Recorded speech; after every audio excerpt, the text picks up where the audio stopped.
की हॉस्पिटलमध्ये ऍडमिट होताना मला रक्ताची गरज होती, ती अर्ध्या तासात पुरवली गेली. माझं आयुष्य बळकट केलं, माझा संसार सुखाचा आणि समाधानाचा केला. हे उपकार प्रत्येक माया बहिणीने लक्षात ठेवून सरळ हाताने मदत करणाऱ्या या देव माणसाला फक्त एका बोटाने मदत करा, फक्त एका बोटाने.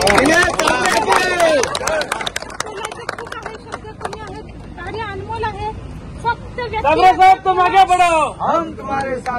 फक्त व्यक्ती लक्षात ठेवा आणि आपण चालताना त्यांनी केलेले कार्य लक्षात ठेवा आणि ते मतदान करा. आपलं जीवन कृतार्थ होईल की आपला माणूस आपल्या पुढे उभा आहे. मंत्रालयात आपण टीव्हीवर अनेक बघतो, अजित पवार बघतो, शरद पवार बघतो, ते आपल्या जवळचे नाही. ही व्यक्ती आपल्या जवळची, आपल्या तालुक्यातली आहे, आपल्या गावाची आहे असं समजून मतदान करा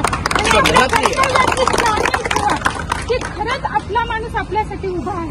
आपल्या पाटील समाजाला, आपल्या या वाडे तालुक्यातील पालघर जिल्ह्यातील समाजाला आधार नाही, ही सत्य घटना आहे. आम्ही फिरतो गव्हर्नमेंट, पण वाडे तालुक्यात बस स्टँडवर तासन बाया उभा असतात. खंडेश्वरी नाक्यावर कोणाची नजर जात नाही. प्लीज आम्हाला एक बस स्टँड उभं करून द्या खंडेश्वरी नाक्यावर आणि अपघात टाळण्यासाठी एक सर्कल बांधून द्या. लहानसं का नाही, तिथे मराठी समाजाचा एक पुतळा उभा करा, ही एवढीच मागणी आहे, बाकी काही नाही.